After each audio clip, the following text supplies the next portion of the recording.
इस कहानी की शुरुआत में एक ग्रह को दिखाया जाता है जहाँ के लोगों को सॉवरेन कहा जाता है। इनकी लीडर का नाम होता है आयशा, जो गार्डियंस ऑफ द गैलेक्सी की टीम को एबिलिस्क, जो कि एक मॉन्स्टर है, उससे खास बैटरीज की सुरक्षा के लिए बुलाती है।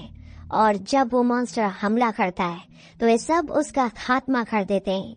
इसके बाद ये आयशा के पास जाते हैं, जो इनके इस काम के बदले गमोरा की बहन नेबुला को इन्हें लौटा देती है। आयशा बताती है कि ये यहाँ पर बैटरीज चुराने आई थी। अब जब ये सब यहाँ से निकल रहे होते तो रॉकेट इस ग्रह की खास बैटरीज दिखाता है जो उसने चुरा ली होती है। आयशा को जब ये बात पता चलती है तो वो अपने ड्रोन से इनके शिप पर हमला करती है। यानी आयशा को ये बात पता चल जाती है कि उनमें से ही किसी एक ने हमारी बैटरीज को चुराया है, और इसी बैटरी को वापस लाने के लिए आयशा अपनी पूरी की पूरी फोर्स उन गार्डियंस ऑफ द गैलेक्सी के पीछे भेज देती है और साथ ही उन पर काफी हमला भी करती है। लेकिन ड्रैग्स उस शिप से बाहर निकलकर उन सभी टीम के साथ में काफी जमकर मुकाबला करता है। लेकिन जब उन्हें लगता है कि उनकी टीम का पलड़ा भारी है तो वो अपने स्पेसशिप की स्पीड बढ़ा देते हैं और वहाँ से भागने की कोशिश करते हैं। लेकिन तभी उनके सामने एक अजीब सा शिप आ जाता है जिसे एक और दूसरा इंसान कंट्रोल कर रहा होता है। लेकिन उस शिप की स्पीड इतनी तेज होती है कि वो अपने आप का बैलेंस संभाल नहीं पाते। लेकिन थोड़ी ही देर बाद में वहाँ पर वो इंसान भी आ जाता है जिसने उन सभी की जान बचाई थी, और वो आकर पीटर क्विल से कहता है कि वो और कोई नहीं, वो उसका पिता है। उसका नाम होता है ईगो। हालांकि पीटर क्विल को उसकी बातों पर विश्वास नहीं होता। इसी बात का विश्वास दिलाने के लिए ईगो पीटर क्विल को अपने साथ में ले जाता है और बाकी बची टीम उस पूरे मिलानो शिप की रिपेयरिंग में लग जाती है। अब क्योंकि आयशा एक देश की रानी होती है और उसकी बैटरीज उसके लिए काफी महत्वपूर्ण होती है, और इसी की वजह से वो ये काम सौंपती है योंडू को, और वो योंडू से कहती है कि तुम्हें मेरी खास बैटरीज पीटर से वापस लानी है। और वहीं पर हमें दिखाए जाते हैं रैम्बो द ग्रेट, और वो आकर योंडू पर भड़कने लगते हैं। और इसके पीछे रीजन ये होता है कि उन चोरों के भी एक नियम कायदे कानून होते हैं। कोई भी चोर अगर चोरी करेगा तो वहीं तक अपनी चोरी को सीमित में ही रहना चाहिए। लेकिन योंडू ने उनके नियमों को तोड़ा था। उसने चोरी के साथ साथ में बच्चों का अपहरण भी किया था, जिसमें से शामिल है पीटर क्विल। और ये बात चोरों के सरदार यानी कि रैम्बो को बहुत ही बुरी लगती है। यहाँ से सीन शिफ्ट होता है उसी डायमेंशन में जहाँ पर पीटर क्विल की पूरी टीम फंसी होती है, और वहीं पर योंडू और योंडू के सभी साथी पहुँच जाते हैं उन्हें अगवा करने के लिए, क्योंकि उन्हें उनसे वो खास बैटरी चाहिए थी जिसे आयशा ढूंढ रही थी। वो रॉकेट को पकड़ लेता है, पर वो गार्डियंस को आयशा के हवाले नहीं करना चाहता, बल्कि बैटरीज को हासिल करके उन्हें अच्छी कीमत पर बेचना चाहता है। इस बात से उसका लेफ्टिनेंट टेजरफेस और कुछ और लुटेरे उसके खिलाफ हो जाते हैं। वो कहते हैं चाहे पीटर तुम्हें कितनी बार धोखा दे, पर तुम कभी उसे नुकसान नहीं पहुंचाना चाहते। वही नेबुला ग्रूट को कहती है कि तुम्हारे दोस्त रॉकेट की जान खतरे में, मैं उसे बचा सकती हूँ, बस तुम्हें मुझे आजाद करना होगा। ग्रूट मान जाता है और अगले पल नेबुला योंडू को घायल कर देती है और उसके लेफ्टिनेंट को, जो कि योंडू के खिलाफ हो गया था, अपने साथ मिला लेती है। ये योंडू रॉकेट और ग्रूट को बंदी बना लेते हैं। साथ ही योंडू के सभी वफादारों को शिप से बाहर अंतरिक्ष में मरने के लिए फेंक देते हैं। नेबुला बताती है कि मेरे पिता थैनोस बचपन में गमोरा से मेरी फाइट करवाते थे। जब मैं हार जाती तो वो मेरे शरीर का एक हिस्सा काट कर नकली लगा देते। मैं गमोरा से कभी नहीं जीती और थैनोस मुझे डर देता रहा।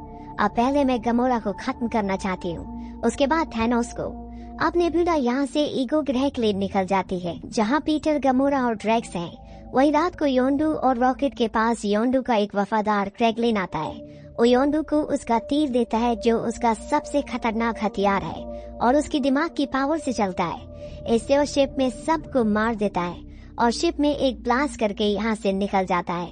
पर मरने से पहले योंडू का लेफ्टिनेंट आयशा तक योंडू की लोकेशन भेज देता है और बताता है कि उसने तुम्हें धोखा दिया है। वहीं पीटर को दिखाया जाता है जिसे उसके पिता ईगो बताते हैं कि हम सेलेस्टियल हैं, और जब मैं इंसान के रूप में अर्थ पड़ गया तो मुझे तुम्हारी मॉम से प्यार हो गया था।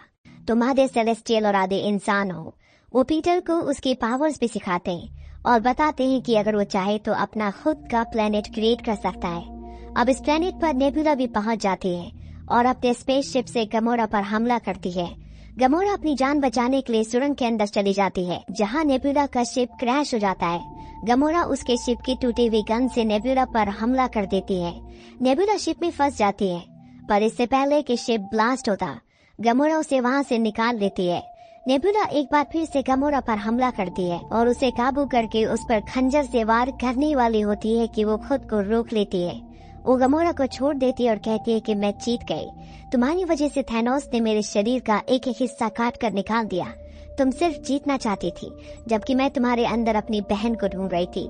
गमोरा को अपनी गलती का एहसास होता है और अपनी सौतेली बहन नेबुला के गुस्से और नफरत का कारण समझ में आता है, जो कि अपनी जगह सही होता है। इसीलिए अभी दोनों एक हो जाते हैं। ये दोनों यहाँ पर कंकालों का एक बहुत बड़ा ढेर देखते हैं और समझ जाते हैं कि ये जगह सुरक्षित नहीं है, इन्हें यहाँ से निकल जाना चाहिए।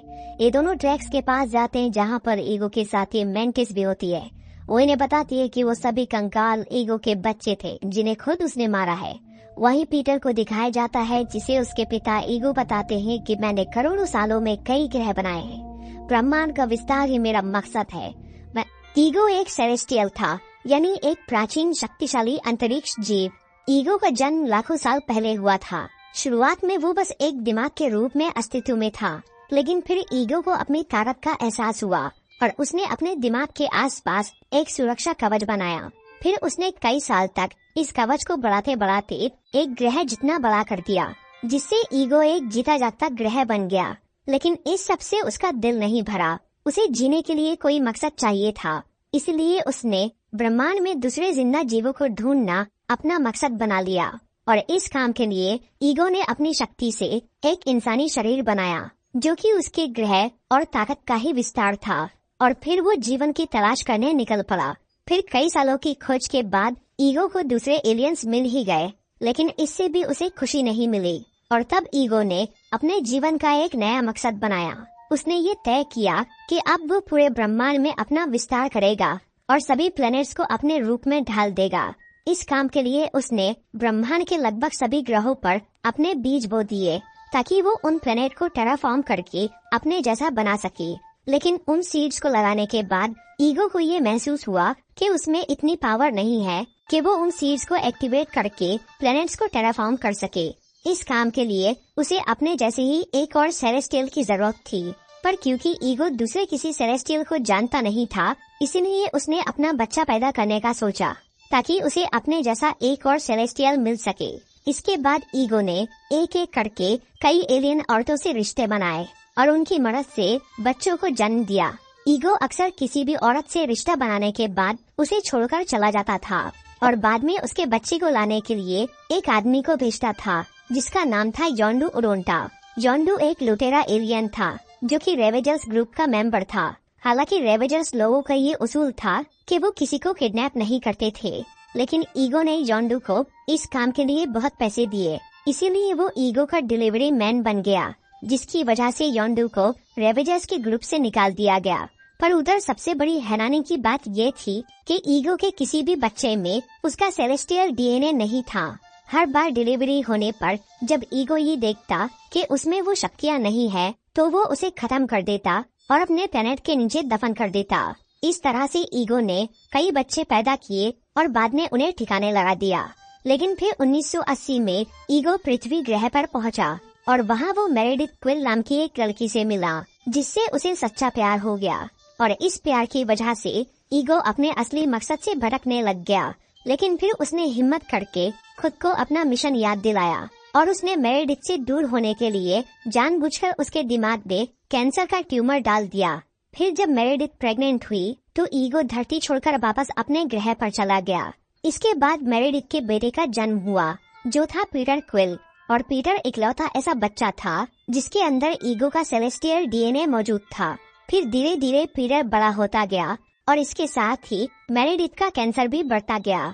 फिर जब पीटर 8 साल का हुआ, तब एक दिन उसकी माँ अपनी बीमारी से मर गई, जिसके थोड़ी देर बाद ही योंडू पृथ्वी पर पहुंचा।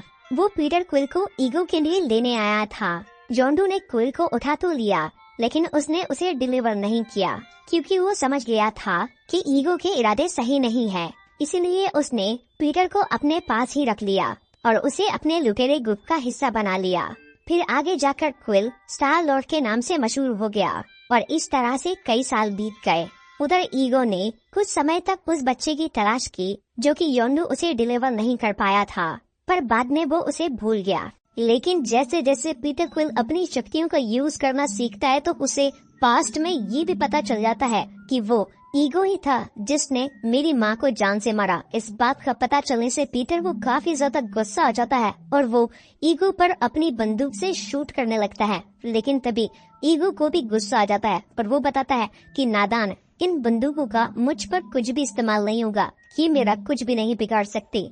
वहीं दूसरी ओर रॉकेट और योंडू भी अब उस ईगो प्लेनेट पर पहुंच चुके होते हैं पीटर को वापस लाने के लिए। लेकिन तभी उन्हें पता चलता है कि उनका असल दुश्मन और कोई नहीं, ईगो ही है। और तभी वो सभी मिलकर अपना टीम अप कर लेते हैं और ईगो को किस तरीके से हराया जाए इस बात की प्लानिंग करने लगते हैं। लेकिन उसी बीच वहाँ पर रॉकेट एक बम तैयार करता है और वहाँ पर ग्रूट को कहता है कि तुम्हें ये बम ले जाकर ईगो के दिल में ब्लास्ट कर देना है, तभी ईगो जान से मर पाएगा, अदरवाइज वो हम सभी को खत्म कर देगा।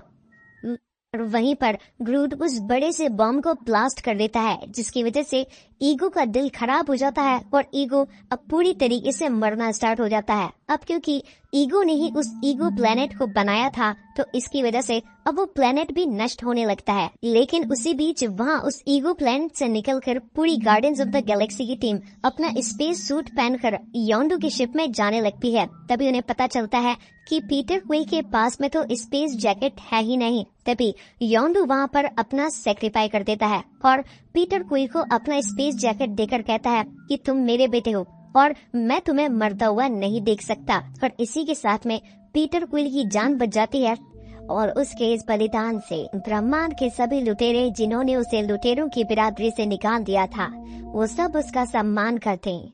वहीं नेबुला भी गमोरा को छोड़कर चली जाती है क्योंकि वो थैनोस को मारकर अपना मकसद पूरा करना चाहती है।